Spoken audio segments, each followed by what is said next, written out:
Sir आज का जो हमारा टॉपिक है नार्सिसिज्म, उस पर जब मैंने रिसर्च करी तो ये देखा कि नार्सिसिज्म को बिल्कुल अगर आप बारीकी से समझे तो वो सिर्फ सेल्फ अब्जॉर्प्शन है।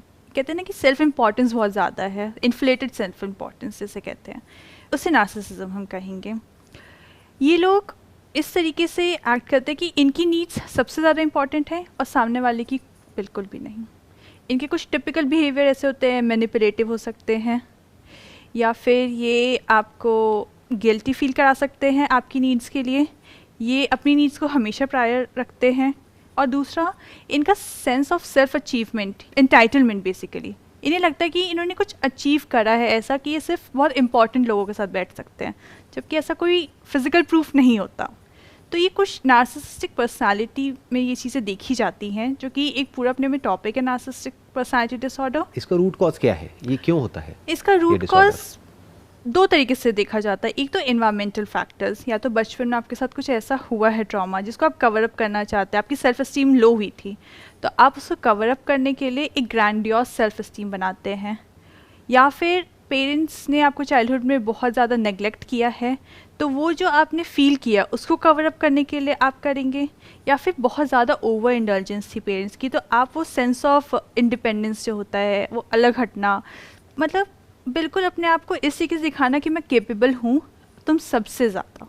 ऐसे लोगों में ओवर कॉन्फिडेंस बहुत ज़्यादा जिसका होता है, कोई बेसिस नहीं होता है। बिल्कुल भी नहीं। और अगर मान लेते हैं एक बार को बेसिस होता भी है, तब भी वो एक पर्टिकुलर फील्ड में ही तो एक्सपर्ट है ना, ऐसा तो नहीं है ना उसको सब कुछ पता है। But what you are saying is कि एक फीलिंग ऑफ ग्रैंडियोर, यानी कि उसको ये लगता है कि मेरे को तो सब कुछ पता है और I am the centre of the universe और सब कुछ मेरे आसपास में रिवॉल्व करना चाहिए, रोटेट करना चाहिए, या मेरे हिसाब से सब कुछ होना चाहिए। ये चीज़ यहाँ पे जब आपने बोली बहुत इंपॉर्टेंट चीज़ है। तो बचपन में क्या होता है, ये चीज़ हर बच्चे में होती है, बिकॉज उनके लिए वो ऑब्जेक्ट वगैरह इतना डिफाइन नहीं होता, उनके लिए वही यूनिवर्स होते हैं और सारी चीज़ें उनके आसपास रिवॉल्व करती है।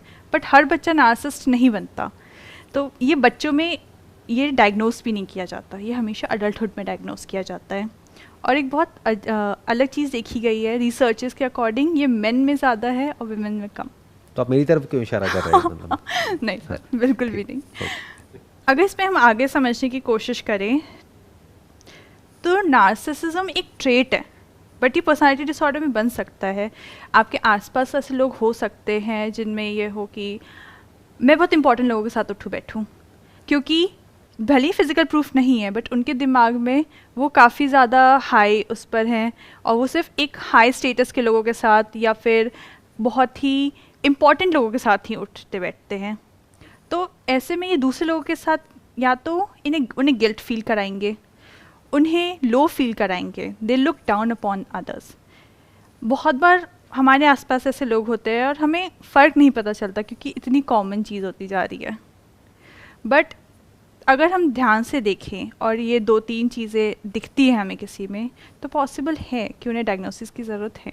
अगर एक्सट्रीम में हो जाता है तो हाँ, बट अगर एक लिमिट में कहें तो वो तो आई थिंक सबके अंदर ही होता है कि एक सेंस ऑफ सेल्फ इम्पोर्टेंस, एक लेवल तक सेल्फिशनेस, आई एम श्योर ये सभी में होता है। ऐसा कोई नहीं होगा दुनिया में जिसके अंदर ये नहीं होता है।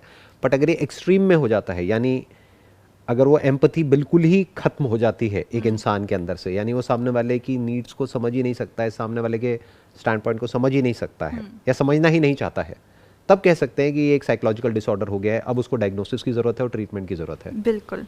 मतलब जब तक ये चीज़ किसी और को हैम्पर नहीं कर रही, किसी Right. और को अब्यूज़ नहीं कर रहे, किसी और के लिए ट्रॉमेटिक नहीं हो रहा एक्सपीरियंस, तब तक ठीक है। बट अगर ये ट्रॉमेटिक हो रहा है आपके आसपास के लोगों के लिए या उसके खुद के लिए, बिकॉज इसमें उस इंसान के लिए भी काफ़ी सारे रिस्क हैं। क्योंकि अगर इसको थोड़ा सा समझाया जाए तो मैक्सिमम जिन लोगों को नार्सिसिस्ट उसमें डायग्नोस होते हैं, उनका सेल्फ एस्टीम वैसे लो होता है जिसको वो कवर अप करने के लिए ये पूरा करते हैं। बाहर से अपनी एक ऐसी इमेज पोर्ट्रे करते हैं कि I am this, I am that, लेकिन अंदर से वो खोखले होते हैं। बिल्कुल। और जिसकी वजह से वो लोनली होते चले जाते हैं, क्योंकि ऐसे लोगों के साथ में कोई भी एक्चुअल में जुड़ना नहीं चाहता है। तो जितने वो लोनली हो जाते हैं उतना ही अंदर से खाली हो जाते हैं और अपने उस खालीपन को भरने के लिए बाहर से उतना ही ज़्यादा दिखाते हैं कि मैं ये मैं वो। बट उनको ये नहीं समझ आ रहा है कि जितना वो और दिखा रहे हैं उतना ही और लोग उनसे दूर होते चले जा रहे हैं और वो खाली हो रहे हैं और ज़्यादा बाहर से दिखा रहे हैं। तो ये लूप बन जाता है एक तरीके से। बिल्कुल। और सर ऐसे लोगों में इसी लोनलीनेस की वजह से और इन्हीं सारी चीज़ों से रिस्क फैक्टर जो एसोसिएटेड है वो सब्सटेंस अब्यूज़ बहुत ज़्यादा है ऐसे लोगों में। बिकॉज आप लोनली फील करते हैं या फिर आपको लगता है कि आपकी नीड्स नहीं मीट हो रही या किसी भी तरीके से आपको लगता है कि आपके साथ गलत हो रहा है। बिकॉज ये चीज़ इन लोगों में बहुत होती है कि अगर इनकी नीड्स नहीं आपने मीट की तो आप बहुत गलत हैं इनके लिए। तो वैसे इन लोगों में सब्सटेंस अब्यूज़ भी बहुत ज़्यादा है, रिलेशनशिप इशू सबसे ज़्यादा है। बिकॉज ऐसे में वो रिलेशन नहीं बना सकते किसी और के साथ जो अपने आप को इतनी इंपॉर्टेंस दे रहे हैं और सामने वाले को बिल्कुल ही नहीं दे रहे, तो उनके साथ ये भी एक बहुत ज़्यादा प्रॉब्लम रहती है। तो इसका जो रूट कॉज है वो अगर देखा जाए, जो आप कह रहे हैं कि आज के टाइम में ये बढ़ता चला जा रहा है, आज की डेट में बहुत कॉमन हो गया है, द रीज़न कुड बी कि आज की डेट में बहुत ज़्यादा बच्चे तो होते नहीं है घर में, गिने चुने एक दो बच्चे होते हैं, तो उनको इतनी ज़्यादा इंपॉर्टेंस मिल जाती है बचपन में ही that they feel entitled for the same kind of attention from others also, जो बाहर मिलनी इम्पॉसिबल है। That is a major cause. क्योंकि जितनी अटेंशन या जितना ध्यान या जितनी उनकी बात उनके घर वाले मानते हैं, उनके पेरेंट्स मानते हैं, उतना बाहर कोई दूसरे बच्चे तो मानेंगे नहीं, ना कोई और बाहर दुनिया में मानने वाला है। तो जैसे ही वो बाहर जाएंगे, यानी बाहर की दुनिया में जाएंगे, तो उन्हें लगेगा कि हमें वही मिलना चाहिए और उसका एग्जैक्ट अपोजिट होने वाला है बाहर। बिल्कुल। क्योंकि अगर वो पर्सन किसी कॉलेज में जाएगा पढ़ने के लिए या जाएगी वॉटेवर, या फिर कहीं जॉब करेगा करेगी, वहाँ पर तो उसको इतनी अटेंशन नहीं मिलने वाली ना जितनी घर में मिल रही है। But they will expect the same kind of attention, और फिर जब वो नहीं मिलेगी तो वो प्रॉब्लम बढ़ती चली जाएगी। फिर हो सकता है वो प्रॉब्लम इतनी बड़ी ना भी हो, लेकिन वो एक डिसऑर्डर में कन्वर्ट हो जाए। That may be the reason because of which आज की डेट में ये बढ़ती चली जा रही है। That is exactly sir. जब मैंने बोला कि बचपन में आप देखेंगे कि बहुत बार टॉय शॉप में या कहीं रहेंगे तो वो टैंट्रम्स थ्रो कर रहे होते हैं, रो रहे होते हैं, बट हर बच्चा उस तरीके से नहीं बनता। अगर आप जैसे जैसे ग्रो कर रहे हैं और आप सोसाइटी को, अपने घर को, अपने रिलेटिव्स को समझ रहे हैं, उन्हें आपको समझ में आ रहा है कि सब कुछ सिर्फ मेरे उस पर नहीं घूम रहा, सामने वाला भी इम्पॉर्टेंट है। जब वो सेंस आ जाती है तो प्रॉब्लम नहीं है, बट कुछ लोगों में ये नहीं आती है। और जब ये चीज़ बिल्कुल ही ऑपोजिट डायरेक्शन में चली जाती है, जब आप अपने आप को ही सिर्फ इम्पोर्टेंस देते रह जाते हैं, सिर्फ अपने बारे में ही सोचते रह जाते हैं, तो ये चीज़ नार्सिसिज्म में क्रिएट हो सकती है। बेसिकली इसीलिए इस डिसऑर्डर को हम अडल्टहुड में डायग्नोस करते हैं, क्योंकि बचपन में तो बच्चे अपने हर आप में बच्चे ऐसा होता है ऑलमोस्ट, अगर आज की डेट की बात करी जाए तो। क्योंकि पहले के ज़माने में क्या होता था, 8-10 बच्चे हैं, कोई एक आध इधर उधर गिर पड़ भी गया तो किसी को कोई फर्क नहीं पड़ता था, राइट। बट आज की डेट में ज़रा सा बच्चे को एक खरोच भी आ जाए तो पेरेंट्स का दिमाग ख़राब हो जाता है। तो हम ये भी कह सकते हैं कि एक इंसान बड़ा होकर के नार्सिसिस्ट बनेगा या नहीं बनेगा, उसमें उसके पेरेंट्स का बहुत बड़ा रोल है। और एक और तरीके से रोल है सर, अगर एक पेरेंट भी नार्सिसिस्ट है तो बच्चा भी तो वही देख के सीख वही रहा है, देख रहा है और वही सीख रहा है और वैसे ही बन रहा है। और दूसरी तरीके से भी एक प्रॉब्लम हो सकती है। अगर कोई पेरेंट नार्सिसिस्ट है, ऐसे पेरेंट्स अपने बच्चे से भी कम्पीट करते हैं, अपने बच्चे को दूसरों से भी कंपेयर करते हैं, ऐसी चीज़ें क्रिएट कर देते हैं कि उसकी सेल्फ एस्टीम लो हो जाए, ताकि वो भी आगे जा कर के इसी रूट पे चले कि अपनी सेल्फ एस्टीम को कवर अप करने के लिए, Right. अपने कॉन्फिडेंस को बढ़ाने के लिए हर चीज़ में कंपेयर करना, हर चीज़ में कंपेयर करना। अगर दो बच्चे हैं तो हर चीज़ में उन दोनों को आपस में एक दूसरे से कंपेयर करना, या खुद को भी कंपेयर करना, या खुद को उनके साथ में कंपेयर करना कि हम तो अपने बचपन में ये करते थे, वो करते थे, वॉटेवर, तुम ये नहीं करते, वो नहीं करते। तो अपने आप को ऊपर उठाना, सामने वाले को नीचे गिराना। तो वो बच्चा भी बड़ा होकर के ऐसे ही बन जाता है कि अब वो, उसको ये नहीं पता कि अपने आप को ऊपर कैसे उठाना है, उसको ये पता है कि सामने वाले को नीचे गिराना है तो मैं अपने आप ही ऊपर उठ जाऊंगा। एग्जैक्टली। तो वो इस तरीके से एक्ट करने लग जाते हैं जो बच्चे हैं बड़े होकर के। तो हम कह सकते हैं इसमें पेरेंट्स का बहुत बड़ा रोल है, पेरेंटिंग का बहुत बड़ा रोल है। अगर पेरेंटिंग ठीक हो तो उसके चांसेस कम है आगे जा कर के ये डिसऑर्डर होने के, बट अगर पेरेंटिंग में कुछ इश्यूज हैं तो चांसेस बहुत ज़्यादा बढ़ जाते हैं। इसको इस तरीके से देखा जाए, अगर ये जेनेटिकली भी इनहेरिट करते हैं, बट कोई भी चीज़ जेनेटिकली इनहेरिट करने के बाद वो मैनिफेस्ट होने के लिए कोई इन्वायरमेंटल फैक्टर ट्रिगर करना चाहिए, और वही इन्वायरमेंटल फैक्टर पेरेंटिंग स्टाइल बन जाता है या आपके आसपास का इन्वायरमेंट बन जाता है। बट ये अभी प्रूवन नहीं है साइंटिफिकली कि ये जेनेटिकली भी ट्रांसफर हो सकती है। I am not sure about that. Studies हैं कि बिल्कुल यही नहीं है, बट स्टडीज़ हैं कि अगर आपके किसी क्लोज रिलेटिव में, ब्लड लाइन में हैं, तो आप इनहेरिट कर सकते हैं ट्रेट। वो कितना मैनिफेस्ट करेगा वो आपके सर्कमस्टांसेस पे और आपके इंडिविजुअल सेल्फ पे है। अगर किसी पेरेंट में है तो ऐसा देखा गया है कि उनके बच्चों में भी ये चीज़ रहती है। नहीं तो बट उसका एक और रीज़न भी हो सकता है ना, ये नहीं ना कि उन्होंने जेनेटिकली उसको इनहेरिट किया है, दैट मे बी बिकॉज कि वो ऐसे एनवायरनमेंट में बड़े हुए हैं इसलिए वो ऐसे बन गए हैं। क्योंकि आई एम नॉट श्योर कि साइंटिफिकली ऐसी कोई स्टडी है या नहीं है, या ऐसा कोई सेल या ऐसा कोई मॉलिक्यूल या ऐसा कोई वो चीज़ है कि हमने डिस्कवर किया और उसके बेस पे हम बोल रहे हैं कि अच्छा ये पर्टिकुलर वो है जो कि यहाँ से वहाँ आया, इस वजह से ये हुआ, राइट? नार्सिसिज्म में ये इतना नहीं है, बट जब नार्सिसिस्टिक पर्सनालिटी डिसऑर्डर बनता है which is extreme case, very extreme case, उसमें है कि आपके कुछ न्यूरॉन्स उस तरीके से फायर एंड वायर नहीं करते हैं कि आप हर चीज़ को समझ सकें। मतलब वो जो सेंस ऑफ अंडरस्टैंडिंग आती है, this is me, this is the environment, this is other people, there needs and everything, वो चीज़ जो आप रिलेट नहीं कर पाते हैं, वो चीज़ें जब नहीं हो पाती because some aspect of the brain is not maturing that much, वो चीज़ क्रिएट कर सकती। मतलब ऐसा एग्जैक्ट प्रूवन नहीं है because this is very difficult to prove कि this is only genetics. We can not prove it scientifically कि ये जेनेटिक है या नहीं है, तो अभी उस एस्पेक्ट को हम छोड़ देते हैं। अभी सिंपल बात करते हैं कि जो बात हमको बिल्कुल क्लियरली समझ में आती है कि अगर कोई बच्चा है, उसको बचपन में बहुत ज़रूरत से ज़्यादा अटेंशन मिल गई तब भी प्रॉब्लम है, बिल्कुल ही अटेंशन नहीं मिली तब भी प्रॉब्लम है, क्योंकि फिर वो अटेंशन कहीं और से सीख करेगा या करेगी, अगर बिल्कुल ही नहीं मिली उसके पेरेंट्स से तो, और अगर बहुत ज़्यादा मिल गई तब उसी लेवल का वो एक्सपेक्ट करेंगे बाहर से, वो उनको नहीं मिलेगा तब भी प्रॉब्लम हो जाएगी। तो बेसिकली दो एक्सट्रीम केस हो गए जहाँ पर जा करके आगे जा करके प्रॉब्लम होने के चांसेस रहते हैं। तो इसका प्रॉब्लम का सोल्यूशन क्या है कि फॉर एग्जांपल दो लोग हैं, वो रिलेशनशिप में हैं और पहले को समझ आ गया कि जो दूसरा इंसान है वो नार्सिसिस्ट है, और यहाँ पे इंडिया में तो अरेंज मैरिजेस भी बहुत होती हैं। नंबर 1 उस स्टैंड पॉइंट से क्या किया जाए। नंबर 2 कि अगर एक इंसान है वो इस वीडियो को देख रहा है और उसको समझ आ गया है कि मैं खुद ही ऐसा हूँ या ऐसी हूँ, तो वो क्या कर सकता है, क्या कर सकती है? पहले सर हम उस इंसान के स्टैंड पॉइंट से देखते हैं जिससे ये समझ में आ जाता है। सबसे पहली चीज़ वो अपने किसी भी पास्ट ट्रॉमा, चाइल्डहुड ट्रॉमा को, इससे रिलेटेड जो चीज़ें हो सकती हैं उसको रिजॉल्व करने की कोशिश करें। आप थेरेपिस्ट से मिल सकते हैं, आप अपने आप को एक बार दिखवा सकते हैं या इस तरीके से। दूसरा, आप ये चीज़ अपने किसी क्लोज मेंबर से शेयर करें सो दैट यू नो वो बर्डन आपके ऊपर अकेले नहीं है। आप जिस पे ट्रस्ट करते हैं, मान लीजिए आपकी वाइफ पे आप ट्रस्ट करते हैं या आप अपनी मदर पे ट्रस्ट करते हैं, फादर पे, किसी पे भी आप वो कर सकते हैं। तीसरी चीज़ है कि अपने सेल्फ एस्टीम इशू को, जो आपको समझ में आ रहा है कि मेरे सेल्फ एस्टीम इशू की वजह से है लो सेल्फ एस्टीम, उसको सेल्फ कंपैशन में बदलें।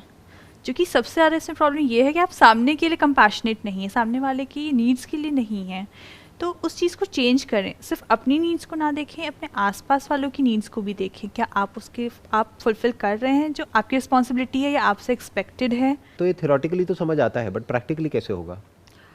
यूजुअली तो आपको, अगर ये कम है तो फिर भी आसान है। मतलब अगर आप में ये चीज़ कम है कि मैं सिर्फ अपने आप को देखूँ ये वो, बट अगर आपको लगता है कि आपके लिए नहीं पॉसिबल है तो आप थेरेपी सीख कर सकते हैं, आप समझ सकते हैं, आगे में वो आपको गाइड करेंगे इस चीज़ के लिए। बिकॉज इसके लिए फैमिली काउंसलिंग, ग्रुप थेरेपी, बहुत एक की चीज़ें रहती हैं ट्रीटमेंट में। अगर हम दूसरे स्टैंड पॉइंट की बात करें कि आपके आसपास कोई ऐसा है तो क्या करें, तो सबसे पहली चीज़ है आपको एक क्लियर कट बाउंड्री सेट करनी है, क्योंकि ऐसे लोग मैनिपुलेटिव भी बहुत होते हैं। वो तो चाहे आपका पार्टनर नार्सिसिस्ट है या नहीं है, बाउंड्री सेट करना तो आई थिंक वैसे भी बहुत इंपॉर्टेंट है हर रिलेशनशिप में, क्योंकि अगर आप बाउंड्री सेट नहीं करते हो और सामने वाले की एक के बाद एक एक्सपेक्टेशंस पूरी करते चले जा रहे हो, तो अल्टीमेटली आप उसको सब्लिमिनल लेवल पर एक ऐसा मैसेज दे रहे हो कि whatever you expect from me I am going to fulfil it. तो जब भी आप नहीं करोगे तो सामने वाला रिवोल्ट करेगा या अननेसेसरी वहाँ पे कॉन्फ्लिक्ट होगा। तो इट्स ऑलवेज बेटर कि अगर आप सामने वाले की 10 की 10 एक्सपेक्टेशंस पूरी कर भी सकते हैं, तब भी जान करके एक आध को छोड़ दो। बिल्कुल। जैसे मेरा एक सिंपल सा फंडा है कि भाई बच्चे हैं, अगर वो जिद करते हैं तो 10 में से हम सारी चीज़ें उसको दिला सकते हैं, we can afford it. Still 10 में से 2-3 बार मना करना जरूरी होता है ताकि उसको ना सुनने की आदत हो। बाहर में तो ना, नहीं तो आगे जाकर के दिक्कत हो जाएगी। बाहर में तो आप ना बहुत सुनना बहुत कॉमन है। बाहर इसका ऑपोजिट होता है ना। बिल्कुल। इसके अलावा उस इंसान को भी ज़रूरत है कि वो किसी ऐसे इंटीमेट इंसान से अपनी चीज़ें शेयर करे, जैसे कि फ्रेंड से ही या कुछ, अपना बर्डन लाइट करने के लिए। क्योंकि बहुत बार ऐसा होता है कि आप शेयर करते हैं, आपको पता चलता है कि नहीं, ये जो मेरे साथ इंसान कर रहा है वो रियलिस्टिक नहीं है, लाइफ में ऐसा नहीं होता। क्योंकि अगर आप शेयर नहीं करेंगे, आपको सामने वाला कुछ और शेयर नहीं करेगा, आपको पता कैसे चलेगा? आपको जैसा दिख रहा है वही होगा फिर। तो वो चीज़ बहुत इंपॉर्टेंट है। और आपको लगता है कि इतना भी काफ़ी नहीं है मेरे लिए कि मेरा फ्रेंड उस लेवल तक नहीं हेल्प कर पा रहा मुझे इस रिलेशनशिप में या इस चीज़ में, फिर आप भी थेरेपी सीख कर सकते हैं। बिकॉज उन चीज़ों के लिए भी थेरेपीज होती हैं। जो लोग इन चीज़ों, इस अब्यूज़ से, this is kind of an abuse, this relationship is kind of an abuse to the other person. When you're getting manipulated, when you're getting used, your needs are not being fulfilled, which can also create trauma for the other person. Definitely ये दोनों के लिए problem create करेगा. May be इसका solution ये हो सकता है, I am just thinking right now, कि अगर आपका पार्टनर ऐसा है या ऐसी है तो उसके पीछे जो जड़ है वो ये है कि उस इंसान ने लाइफ को एक्चुअल में एक्सपीरियंस ही नहीं किया है एक ब्रॉड तरीके से, और उसकी जो अंडरस्टैंडिंग है लाइफ को लेकर के वो बहुत ही नैरो है, बहुत ही कन्फाइंड है. बिल्कुल. क्योंकि उसने हो सकता है कुछ ज़्यादा देखा ही नहीं है दुनिया में. और आज की डेट में तो ये बहुत ही कॉमन हो गया है बिकॉज ऑफ कोविड. क्योंकि अब क्या है कि पूरे दिन अगर बच्चों को देखा जाए तो वो कहाँ है, अपने लैपटॉप पर है, मोबाइल पर है, पूरे दिन सुबह से लेकर के रात तक. तो उन्हें पता ही नहीं है एक्चुअल में कि दुनिया में क्या क्या हो रहा है. और वहाँ पर भी क्या एक वीडियो गेम खेल रहे हैं या एक के बाद एक वीडियोस देखते चले जा रहे हैं. तो जिस तरह की वीडियोस वो देखते हैं वैसी ही जो पीछे से एल्गोरिथम चल रहा होता है, जो एआई होता है, उसी तरह की वीडियोस दिखाता है. तो उनके लिए एक वर्ल्ड व्यू ऐसा बन जाता है कि यही दुनिया है और ऐसी ही मेरी दुनिया होनी चाहिए, जबकि उनकी रियलिटी उस दुनिया से बिल्कुल अलग होती है. क्योंकि यूट्यूबर्स या जो भी लोग होते हैं, जो भी इंटरनेट पे जैसा भी अपने आप को पोर्ट्रे करते हैं, एक्चुअल में कोई उनकी लाइफ वैसी थोड़ी होती है.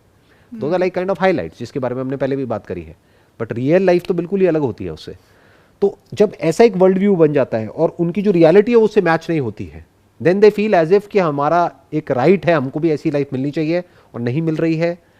देन ये ट्रेड्स और ज़्यादा निकल करके आते हैं. तो मे बी इसका जो सोल्यूशन है, जो मुझे समझ आ रहा है, क्योंकि थेरेपी हर कोई अफोर्ड नहीं कर सकता, तो therapy from a mass perspective is not a practical solution, क्योंकि it's going to be very expensive. It's a solution only when things are out of control for you and for others near you. कि मतलब अगर problem extreme level पे पहुंच गई है तब तो वो करना ही पड़ेगा, if you can afford it. But मान लेते हैं कि आप या तो अफोर्ड नहीं कर सकते हो, या फिर जो ये जो बिहेवियर है या ये जो प्रॉब्लम है ये अभी एक्सट्रीम लेवल पर नहीं गई, एक मॉडरेट लेवल पर है, तो अब क्या किया जाए, तो कैसे डील किया जाए. Simple idea could be travel करो. और ट्रैवल वो वाला नहीं जैसा हम लोग ट्रैवल का मतलब समझते हैं ज़्यादातर लोग, कि गए कहीं पर किसी जगह पर जाके पूछा कि हाँ भाई यहाँ पे साइट सीइंग के लिए कौन सी अच्छी जगहें हैं, 4-5 जगह सर्च करी, वहाँ जा करके फ़ोटो खिंचाई और फोटो डाल दी और बोला देखो. मतलब दुनिया को दिखाने के लिए ट्रैवल मत करो. ट्रैवल की डेफिनेशन बहुत लोगों की जो है वो आई एम नॉट श्योर क्या है, बट मेरी जो ट्रैवल की डेफिनेशन है वो ये है कि if you are going to a place, stay there with a local person. आजकल तो ये सारे ऑप्शंस अवेलेबल हैं कि आप उन लोगों के साथ में रह सकते हो. अगर साथ में नहीं भी रहना चाहते हो, उनके आसपास में रहो, किसी विलेज के आसपास में रहो, उस विलेज में जाओ, पूरा दिन स्पेंड करो, जा करके उनकी लाइफ देखो. क्योंकि देख करके हम जितनी जल्दी सीखते हैं ना, उतना बातों से नहीं सीख सकते. क्योंकि अगर ये सेशन कोई देखेगा, सुनेगा, समझेगा तो ठीक है, एक लेवल तक उसको समझ आएगा. थेरेपी के लिए भी अगर वो जाएगा और अगर वो अंदर से चेंज होना चाहता है तो वो थेरेपी उसको हेल्प करेगी. बट अगर वो नहीं चाहता है तो वो नहीं हेल्प करेगी. बट अगर कोई नहीं भी अपने आप को बदलना चाहता है या चाहती है और वो किसी ऐसी जगह पर जाता है जहाँ पर कि वो कुछ ऐसा देखता है जो उसकी लाइफ से बिल्कुल अलग है, तो कहीं ना कहीं उसका दिमाग खुल जाएगा. And the moment that happens, तो आई थिंक वहाँ से एक शुरुआत हो गई एक प्रॉब्लम का सोल्यूशन निकलने की. वहाँ से उनको समझ आएगा कि अच्छा ऐसा भी होता है दुनिया में, लोग ऐसे भी जीते हैं, अच्छा ऐसे घर भी होते हैं, इस तरह की रिलेशनशिप्स भी होती हैं, इस तरह की लाइफ भी होती है. तो उसका दिमाग खुलेगा पॉसिबिलिटीज़ की तरफ, और जैसे ही खुलेगा तो ना चाहते हुए भी उसको अंदर से कुछ चीज़ें ऐसी समझ आने लग जाएंगी which may be the beginning of a massive change in his or her life. क्योंकि मैंने ये चीज़ प्रैक्टिकली ऑब्जर्व करी है कि जो लोग जितना ज़्यादा जानते हैं ना, यानी जिनको एक्चुअल में अंडरस्टैंडिंग होती है लाइफ की इन टर्म्स ऑफ नॉलेज और एक्सपीरियंस, वो उतना ही ज़्यादा हम्बल और डाउन टू अर्थ होते हैं. और जिनके पास में जितनी कम नॉलेज होती है या जितना कम एक्सपोजर होता है या जितने कम वैरायटी ऑफ एक्सपीरियंसेस होते हैं, उतना ही नैरो उनकी थिंकिंग होती है, उतना ही उनके अंदर ये सेंस ऑफ इन्फ्लेटेड एक ईगो होती है, या अपने आप को बाहर से ऐसा दिखाने के लिए कि नहीं हमें तो सब पता है. इस तरह के ट्रेट्स डेवलप होने लग जाते हैं उनके अंदर. सर आपका आइडिया बहुत अच्छा है, बट अगर इंसान के अंदर अपने से वो नहीं है कि उसे सीखना है. अगर यही बात की जाए, आपके घर में 4 लोग हैं, आपके मदर, फादर, हस्बैंड या वाइफ, वो आपकी सारी नीड्स फुलफिल कर रहे हैं. अगर आप बैठ करके एक बार भी सोच लो कि क्या उनकी नीड्स, जब उन्होंने बोला, बिकॉज बहुत बार लोग वॉइस करते हैं कि मेरी भी ये चीज़ कर दो या इस तरीके से, क्या आप फुलफिल कर रहे हैं? क्या एक के बदले कम से कम एक चीज़ आप कर रहे हैं, या 2 चीज़ के बदले एक कर रहे हैं? अगर आप थोड़ा सा भी ये कॉन्शियसनेस आ जाए अपने आसपास के लोगों के लिए भी, ये काफ़ी बड़ा स्टेप होगा उस हिसाब से. बिकॉज आपने अपने सेल्फ एस्टीम इशू को, या आपको जो भी था उसको सेल्फ कंपैशन में, जैसे मैंने पहले भी बोला, उसमें कन्वर्ट करे. ये काफ़ी कॉन्शियस एफर्ट है, आप दुनिया में लोगों से मिल लिए, सब कुछ कर लिया, आपका आइडिया बिल्कुल अच्छा है, बट वो कॉन्शियसनेस चाहिए वो देखने के लिए कि बाकी के रिलेशंस कैसे हैं। अब वो कॉन्शियसनेस कहाँ से आएगी, इसको थोड़ा सा समझते हैं, साइकोलॉजी को समझते हैं, माइंड की डेप्थ को समझते हैं। बेसिकली क्या होता है, हम सब, यू, मी और एनीबडी फॉर दैट मैटर, हम सब एक पैटर्न में घूम रहे होते हैं, हमें खुद को नहीं पता होता है। हमारा अपना एक रूटीन होता है, हमारा अपना एक कंफर्ट जोन होता है, हमारा अपना एक हैबिचुअल एक पैटर्न होता है जिसके अंदर हम जाने अनजाने घूम रहे होते हैं। एक तरह का हमारा बिहेवियर होता है, वो एक ही तरह से चल रहा होता है। तो if you expect from a person who is not self conscious enough to be conscious of the other person's need, जबकि वो अभी नहीं है, तो ये बहुत ज़्यादा हम एक्सपेक्ट कर रहे हैं उससे। वो कब हो सकता है, या तो वो अकेला कहीं जाए कुछ दिन के लिए, तो जब वो अकेले, उनके पास में कुछ नहीं होगा करने के लिए, यहाँ तक कि अपना स्मार्टफोन भी नहीं होगा, कोई टेलीविजन नहीं होगा, कुछ नहीं होगा, तब ऐसी इनसाइट्स आएंगी। तब एक इंसान को रियलाइज होगा कि मैं कितना गलत कर रहा हूँ सामने वाले के साथ में। इन अदर वर्ड्स, कि जो एग्जिस्टिंग जो पैटर्न बना हुआ है, उस पैटर्न को तोड़ना पड़ेगा। तो I am talking about breaking that pattern, because अगर कुछ नहीं बदला तो कुछ नहीं बदलने वाला। बातों के लेवल पे बड़ा अच्छा लगेगा सुनने में, अभी किसी ने सुना बड़ा अच्छा लगा, बट जैसे ये वीडियो खत्म हुई उसके बाद में सब भूल गए। So all I am saying is, pattern को तोड़ो। अगर आप खुद नार्सिसिस्ट हो, यानी खुद बहुत ज्यादा सेल्फिश हो, एरोगेंट हो, और सामने वाले की नीड्स को नहीं समझते हो, और उसकी वजह से आप अंदर से और ज्यादा लोनली होते चले जा रहे हो, आपकी भी लाइफ में प्रॉब्लम क्रिएट हो रही है, सामने वाले की भी लाइफ में हो रही है, तो अपने इस पैटर्न को ब्रेक करो, यानी अपने डेली रूटीन को ब्रेक करो। The moment you do that, तब कुछ नया होने की पॉसिबिलिटी है। If you don't do it, और फिर आप ये एक्सपेक्ट करते हो कि वो बदल जाएगा या बदल जाएगी, वो कोशिश करेगा या करेगी एक दिन तक या 2 दिन तक बदलने की मैक्सिमम, उसके बाद वापस से वही होगा जो होता आया है। But the moment a person starts seeing something else, जो रेगुलर उसकी लाइफ से बिल्कुल अपोजिट है, तो there is a strong possibility कि एक मेजर शिफ्ट आ सकता है। मैं एक एग्जांपल देता हूं। फॉर एग्जांपल, एक कपल है, मैरिड है, उसके घर में लड़ाई झगड़ा चलता रहता है। अब वो कुछ दिन के लिए जाता है किसी ऐसे इंसान के घर में रहने के लिए, मान लो कोई दूर का रिलेटिव है, कुछ है, वो कहीं गांव में रहते हैं, वहां पर वो गया और उसने जा करके देखा कि वहां पर उनकी जो रिलेशनशिप है वो बहुत ही अच्छी है। Now this is like breaking a pattern. एकदम से वो कुछ ऐसा देख रहा है जो आज तक उसने देखा है बचपन से, उससे बिल्कुल अलग है। मान लो उसके घर में उसके पेरेंट्स की भी रिलेशनशिप अच्छी नहीं थी, तो उसके लिए नॉर्मल का मतलब क्या, कि लड़ाई झगड़ा is normal, conflict is normal. फिर उसने ऐसे एकदम से एक रिलेशनशिप देखी जहां पर के रिस्पेक्ट है, ट्रस्ट है, जहां पर दोनों एक दूसरे के लिए जेन्युइनली केयर करते हैं। और उसने ये नहीं कि कुछ मिनट के लिए उनको ऑब्जर्व किया, कि किसी शादी में गया और वहां जाकर के देख लिया ना, मैं कह रहा हूं उनके साथ रहा वो 4-5 दिन या 7 दिन ऐसे लोगों के साथ में, और उसने उनके बिहेवियर को बारीकी से ऑब्जर्व किया। तो क्या पॉसिबिलिटी है कि उसकी रिलेशनशिप चेंज होगी या नहीं है? या ये कह लो किस केस में पॉसिबिलिटी ज्यादा है? एक है कि हम बैठ करके उसको ज्ञान दें, आप या मैं या कोई भी इंसान, कि ऐसे करो वैसे करो वैसे करो, वो कहेगा हाँ ठीक है करूंगा, उसके बाद में सब भूल गया, वापस वहीं के वहीं। एक है उसने कुछ ऐसा देख लिया जो भी आज तक उसने देखा था उससे बिल्कुल अलग है, और वो कोई इल्यूजन नहीं है, वो कोई फिक्शन नहीं है, यानी किसी बुक में नहीं पढ़ा है उसके बारे में, कोई फेरी टेल नहीं है, रियलिटी है। उसने रियल में कुछ ऐसा देखा जो उससे बिल्कुल अलग है। मानो वो किसी एनजीओ में चला गया, वो एनजीओ में चला गया और वहां जाकर के उसने कुछ ऐसा देखा कि लोग सेल्फलेसली सर्व कर रहे हैं उन बच्चों को जिनसे उनका कोई रिलेशन नहीं है, कोई लेना देना नहीं है, उनकी इतनी केयर कर रहे हैं जिसकी कोई हद नहीं है।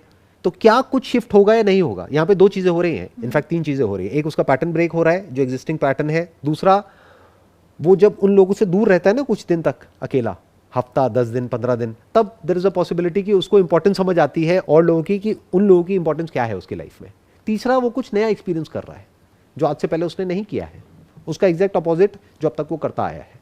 तो there is a strong possibility कि उसका जो वर्ल्ड व्यू है, जो way of looking at life है, वो बदलेगा। अगर वो बदल गया तो काम हो गया। जब तक वो नहीं बदला, fundamentally the way of looking at life नहीं बदला, तब तक कुछ नहीं बदला। तो उसमें 2 चीजें जरूरी है, एक है नॉलेज, एक है एक्सपीरियंस। नॉलेज क्या है? ये जो अभी हम बात कर रहे हैं, ये जो सेशंस है, ये क्या है? ये एक तरह की नॉलेज है जो उसको मिल रही है, जो बुकिश नॉलेज से बिल्कुल अलग है। बुक में क्या होता है, 2 + 2 = 4, या फिर ये फॉर्मूला है, इसको याद कर लो, ये कर लो, वो कर लो। That is all important to survive, but वो आपको अलग तरीके से सोचने के लिए मजबूर नहीं करती है, वो आपके लाइफ के व्यू को चेंज नहीं करती है, आपके वर्ल्ड व्यू को चेंज नहीं करती है। World view remains the same. पहले आप मान लो जब आपके पास में नॉलेज नहीं थी, महीने का 10,000 कमाते थे, अब आपके पास में डिग्री है, डिप्लोमा है, या ये 4 अलग अलग डिग्रीज हैं, अब आप महीने का 1 लाख रुपए कमाते हो। But at a fundamental level आप वो के वही हो, कुछ भी नहीं बदला है। पहले भी वही थे, अभी भी वही हो, पहले भी नार्सिसिस्ट थे, अभी भी वही हो। तो एक आ गया नॉलेज, एक आ गया एक्सपीरियंस, दोनों इंपॉर्टेंट है। आई थिंक मुझे आपका जो सेकेंड वाला एग्जाम्पल था कि वो जब एनजीओ में जाए उसको सर्व करना पड़े, वो चीज़ बहुत इंपॉर्टेंट है, क्योंकि जो पहली सीन है, अगर उसमें कोई बंदा नार्सिसिस्ट है और वो नहीं इतना कंटेम्पलेट कर रहा है कुछ भी, उसने देखा सामने वाली रिलेशन, उसके दिमाग में ये भी तो आ सकता है कि मेरी वाइफ इस तरीके से नहीं करती, इसकी वाइफ अच्छी है। आ सकता है, but that is still better than जो भी उसकी लाइफ चल रही थी। बिल्कुल। उससे बुरा क्या होगा जो पहले हो रहा था? उससे बुरा तो कुछ हो ही नहीं सकता ना, कि वो पर्सन पूरी तरह से सेल्फ सेंटर्ड था। तो अब बेसिकली क्या है कि वो वहाँ जा करके देखेगा, अच्छा इसकी वाइफ कितनी अच्छी है, मेरी वाइफ कितनी गंदी है। ये भी एक वे हो सकता है देखने का। दूसरा ये भी हो सकता है कि उसके दिमाग में आए कि अच्छा ये लोग कुछ ऐसा कर रहे हैं जो हमें भी करना चाहिए, हमें भी करना चाहिए, और वो जा करके बात करे अपनी वाइफ से, या बेटर स्टिल दोनों हो वहाँ पर और दोनों ऑब्जर्व कर रहे हैं उस कपल को। तब उन दोनों को ही कुछ समझ आ रहा है, क्योंकि ताली एक हाथ से नहीं बजती ना, तो थोड़ा बहुत तो सामने वाले को भी कुछ समझना पड़ेगा। तो दोनों है वहाँ पर और दोनों जा करके देख रहे हैं। बिकॉज द प्रॉब्लम है कि हम एक्चुअल में इस प्रॉब्लम को डायग्नोज कर ही नहीं सकते हैं। रीज़न बीइंग कि इसकी जो डेफिनेशन है, अगर हम बात करें सेल्फिशनेस की, तो मुझे बता दो इस दुनिया में ऐसा कौन इंसान है जो सेल्फिश नहीं है? बिल्कुल सर, ये चीज़ जब तक एक्सट्रीम में नहीं जाती तब तक काफ़ी मुश्किल है ये समझना कैसा हो रहा है। अब एक्सट्रीम क्या है? उसकी कोई स्केल है हमारे पास में कि हम कहते हैं आउट ऑफ 1 to 10 ये 10 हो गया है, ये 1 है, ये 5 है, ये कैसे कहेंगे? इस तरीके से तो नहीं, बट हाँ, आप अपने आसपास के रिलेशंस आपके कैसे जा रहे हैं, आपके वर्क स्पेस में कैसा, बिकॉज ये इन्फ्लेटेड सेल्फ ईगो आपको वर्क स्पेस में भी प्रॉब्लम क्रिएट करेगा, सिर्फ घर पे नहीं करेगा, वहाँ पे भी करेगा, फ्रेंड सर्कल में भी करेगा, हर जगह करेगा। हर जगह। जब आप देख रहे हैं कि आपके सारे रिलेशंस में कुछ ना कुछ इश्यूज आ रहे हैं, इसका मतलब उन रिलेशंस में इशू नहीं है, आप में है। तो वो एक चीज़ इंसान को अंदर से आनी होगी कि नहीं, मुझे एक बार देखना होगा कि कहाँ क्या गड़बड़ हो रहा है, कि हर जगह कैसे गड़बड़ हो सकता है। आप 100 लोगों से मिलेंगे, मेरे हिसाब से 100 के 100 कभी गलत नहीं हो सकते। अगर वो हैं तो चलो वो एक इंसान गलत है और उसे खुद में झांकना पड़ेगा। आपने जब डिस्ट्रैक्शंस की बात की, वो भी सब बहुत इंपॉर्टेंट है, बिकॉज आज के टाइम में हम एक सोशल मीडिया में, जो वर्ल्ड पूरे सोशल मीडिया उस पर बैठा हुआ है, हम पोर्ट्रे ऐसे करना चाहते हैं, हम चीज़ों को ऐसे दिखाना चाहते हैं, चाहे हो या ना हो, राइट। तो अगर वो डिस्ट्रैक्शन नहीं है शायद से कुछ दिन के लिए, जैसे आपने कहा मेडिटेशन सेंटर जा रहे हैं, कुछ भी, वो डिस्ट्रैक्शन नहीं है, आप किसको दिखाओगे कि आपके पास कितना पैसा है या आपके पास कितनी नॉलेज है या नहीं है, बट आप दिखाना चाह रहे हैं, वो आप किसको दिखाओगे? जब आप वो दिखा नहीं सकते तो आपको खुद में झांकना पड़ेगा कि अब मैं क्या कर सकता हूँ। Right, basically it's all about breaking the pattern, that is one. Having said that, this is not the only solution, क्योंकि अगर हम इस वर्ड की बात करें नार्सिसिज्म, ये आया कहाँ से है, इसका ओरिजिन क्या है? जब मैंने जा करके गूगल किया तो कुछ बहुत इंटरेस्टिंग नज़र आया वहाँ पर कि ये बेसिकली एक ग्रीक माइथोलॉजी में ये चीज़ है, नार्सिसिस्ट। हाँ, कि ग्रीक माइथोलॉजी के अंदर ये है टर्म नार्सिसिस्ट। नार्सिसिस्ट या नार्सिसिज्म, ये एक इंसान के उस पर है। हाँ, नार्सिसस नाम था उसका, जो कि अपनी रिफ्लेक्शन देख करके बहुत खुश होता था और एक दिन पानी में गिर गया। तो इसका मतलब क्या हुआ कि उसको खुद से ही इतना प्यार हो गया, या ये कह लो वो खुद को ले करके इतना ऑब्सेस्ड हो गया कि वो डूब करके मर गया। तो दिस मे और may not be a true story, but symbolically अगर समझा जाए तो इसका मतलब क्या है कि अगर आपकी जो सेल्फ इमेज है, हमारी अपनी खुद की एक सेल्फ इमेज होती है, अगर आप उसमें ज़रूरत से ज़्यादा इंडल्ज हो गए हैं या उसको ज़रूरत से ज़्यादा इंपॉर्टेंस दे रहे हैं, तो आप उसी में डूब के मर जाएंगे। बिल्कुल। सो इसको आइडेंटिफाई करना इज़ वेरी डिफिकल्ट, क्योंकि एक लेवल पर तो हर कोई नार्सिसिस्ट है, हर एक को अपनी सेल्फ इमेज अच्छी लगती है, हर कोई उसको प्रोटेक्ट करने की कोशिश करता है, किसी को भी बुराई अच्छी नहीं लगती है। हर एक के अंदर एक सेल्फ प्रिजर्वेशन मैकेनिज्म होता है कि अपनी इमेज को हर कोई प्रोटेक्ट करता है, प्रिजर्व करता है, उसको डिफेंड करता है, उसको इन्फ्लेट करता है अच्छा फील करने के लिए। नहीं तो आपको अच्छा कैसे फील होगा? If you are talking about good feelings, good emotions, उसका कनेक्शन किससे है? कहीं ना कहीं आपको अपने आप को कुछ अच्छा बोलना पड़ेगा, तभी तो अच्छा फील होगा, नहीं तो ना तो अच्छी फीलिंग होगी ना बुरी फीलिंग होगी। If you want to be happy, you have to look at your life in a positive way. Now what is positive and what is negative? ये तो हम ही ठप्पा लगा रहे हैं ना, एक्चुअल में तो कुछ भी पॉजिटिव नहीं है, नेगेटिव नहीं है। एक इंसान है वो अपने आप को बोल रहा है कि देखो मेरी सैलरी 50,000 रुपये है तो मैं कितना खुश हूँ, किसी दूसरे आदमी के पॉइंट ऑफ व्यू से देखा जाए तो वो कुछ भी नहीं है, उसकी तो कमाई 1 घंटे की 50,000 रुपये है, तो उसके लिए तो वो गरीब है। बट अपने माइंड में उसने अपनी एक इमेज बनाई, उस इमेज को पॉजिटिव का ठप्पा लगाया, उस इमेज को इन्फ्लेट किया अपने माइंड में, अब ही इज फीलिंग गुड। अगर उसको ज़्यादा नीचे गिरा दिया कि अरे मेरी लाइफ तो बेकार है, मेरी लाइफ में तो कुछ भी नहीं है, मेरा तो सैलरी भी नहीं है, ये भी नहीं है, वो भी नहीं है, तो वो दुखी रहेगा। 50,000 के ऐसे ऐसे लोग हैं जो 1 करोड़ महीने का कमा रहे, वो भी दुखी हैं। क्यों? क्योंकि अपने आप को किसी और से कंपेयर कर लिया है जिसके पास में उनसे ज़्यादा है, तो वो दुखी है, वो गरीब है। तो बेसिकली ये जो सेल्फ प्रिजर्वेशन मैकेनिज्म है या ये जो बिहेवियर है जिसको हम एक नाम दे रहे हैं narcissism, everybody is a narcissist. Sir इसमें थोड़ा सा मतलब अगर ध्यान से देखा जाए तो इसमें सिर्फ अपने आप को प्रिजर्व नहीं कर रहे, इसमें सामने वाले को आप गिरा भी रहे हैं। और ज़्यादा इंपॉर्टेंट है कि आपको गिराने से ज़्यादा सेंस ऑफ अचीवमेंट आ रही है। अगर मैं ये बोलूँ कि मैं महीने का इतना कमा रही हूँ, मैं खुश हूँ, ठीक है, वो आजकल के डेट में सब दिखाना चाहते हैं, बट मैं ये बोलूँ कि तुम इतना कमा रहे हो, ओहो हो बेचारे। सो वो जो सेंस ऑफ ये है कि मैंने आपको गिरा करके खुद को किया, वो चीज़ गलत। मे बी अगर हमने सामने वाले को वो चीज़ बोली तब वो गलत है, नहीं तो एक इंसान अगर ये कह रहा है कि मैं इतना कमा रहा हूँ या कमा रही हूँ, दैट कुड बी मान लो लाख रुपए महीने का, और मैं खुश हो रहा हूँ कि इट इज़ इनफ, तो my question to that person would be in comparison to what do you mean by it is enough? तो then that person would say कि अच्छा मेरी ये जो नीड्स हैं और हैं उसके अकॉर्डिंग अगर देखा जाए तो मैं इतना अच्छा हूँ। जैसे मैंने बहुत लोगों को ये कहते हुए सुना है कि जब मैंने ऐसे ऐसे लोगों को देखा जिनकी लाइफ में प्रॉब्लम्स हैं, तब मुझे लगा कि मेरी लाइफ कितनी बढ़िया है। तो देखा जाए तो कंपैरिजन तो वहाँ पर भी है। तो अगर उस वे में कोई कंपेयर कर रहा है and that person is feeling good, that is okay.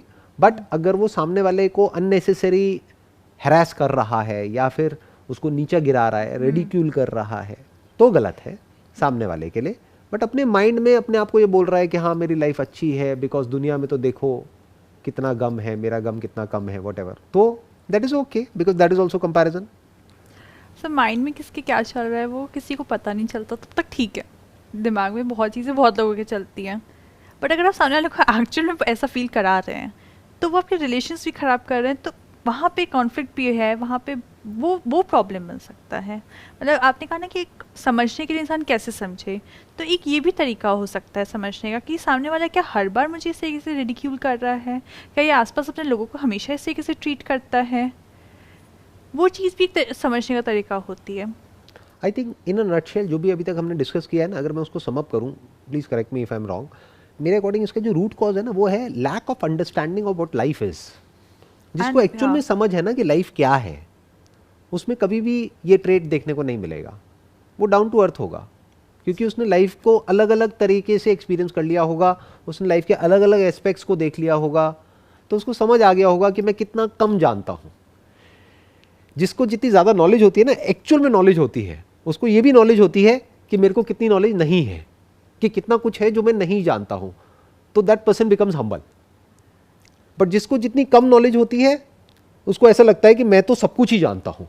इसी से रिलेटेड, सिर्फ आपने कहा लाइफ से रिलेटेड, इनफैक्ट अपने आप को भी जानना, लाइफ इज़ इम्पॉर्टेंट, एंड अपने आप को भी तो समझना, because a major part of this is low self esteem. आप अपने आप को कहीं ना कहीं आपके दिमाग में अपने आप को लेकर के भी इतना क्लैरिटी नहीं है, आपको इतना समझ नहीं आ रहा, आप अपने आप को लेकर के अच्छा नहीं अंदर से फील करते इस वजह से। तो एक सेंस ऑफ सेल्फ अंडरस्टैंडिंग भी इम्पॉर्टेंट है लाइफ के लिए, तो बिल्कुल है, you have to understand it, but your self as well. When I'm talking about life, I'm talking about the self. Because I am life. You are life. What is life? Are we different from life? Are we not life? और क्या हम बिना खुद को समझे life को समझ सकते हैं? लाइफ को समझने का मतलब क्या? कि एक पेड़ पौधे को समझना? नहीं, क्योंकि हो सकता है कि आदमी एक बहुत बड़ा साइंटिस्ट हो और वो पेड़ पौधों के बारे में बहुत कुछ जानता है, तो क्या वो लाइफ के बारे में जानता है? नहीं। लाइफ को समझना मतलब खुद को समझना, ये जो लिखा हुआ है यहाँ पे, discover your self.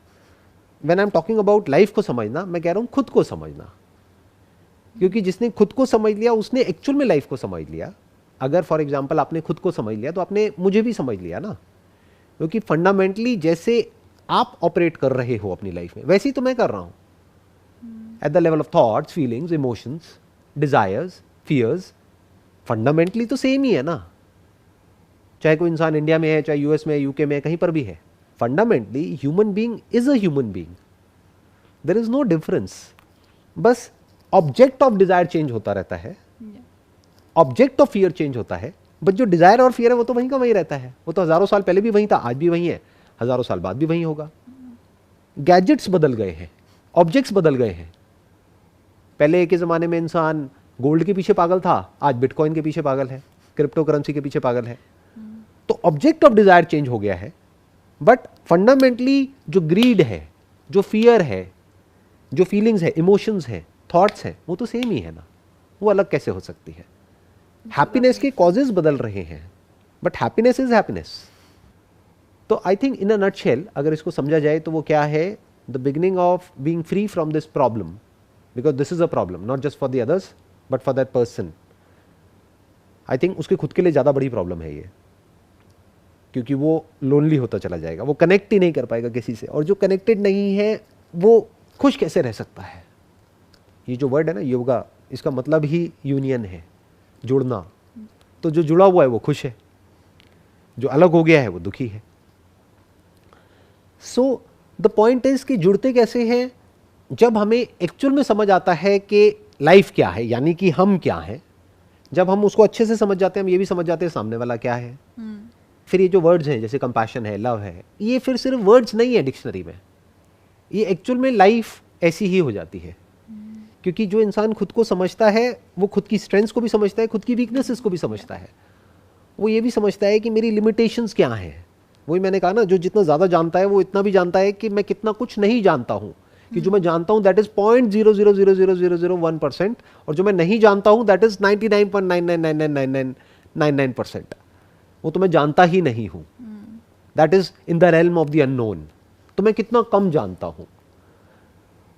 So I think the beginning of change is understanding yourself, understanding life, looking at life from different perspectives and to break the pattern. कि जो existing आपका pattern चल रहा है उसको तोड़ो कुछ दिनों के लिए या कुछ हफ्तों के लिए, और देखो लाइफ को अलग अलग एंगल से कि लाइफ क्या है, देखो कि लाइफ कितनी बड़ी है। अगर कोई एक्चुअल में ये सब कर सकता है जो भी आज हमने डिस्कशन किया, तो आई एम श्योर कि वो जड़ से इस प्रॉब्लम को सॉल्व कर सकता है या कर सकती है। What's your take on this? I think you're totally right, sir. When you understand yourself, then obviously you're understanding others as well. So there's a sense of compassion for others, which is very important for us as social beings, because humans are social beings. So for that bonding, for everything, that sense of self-compassion, that sense of compassion for others is also very important. So आज के इस topic को हमने I think काफ़ी अच्छे से touch किया है, अच्छे से कवर किया है। सो नेक्स्ट टॉपिक हमारा क्या होना चाहिए आपके हिसाब से? आई थिंक हमने इसमें ट्रॉमा की बात की थी, जो कि एक तरफ कॉज भी था और एक तरफ दूसरों को we kind of traumatic situation में डाल देना, उनके लिए ट्रॉमेटिक एक्सपीरियंस बनाना। तो I think we can cover up trauma and you know what is trauma, what are the types of trauma, because this is not the only type of trauma, बहुत तरीके के ट्रॉमास होते हैं। तो we can cover up trauma in the next session. Perfect. So next session में we will talk about trauma. तो आप अपनी रिसर्च करिए। सी यू नेक्स्ट वीक।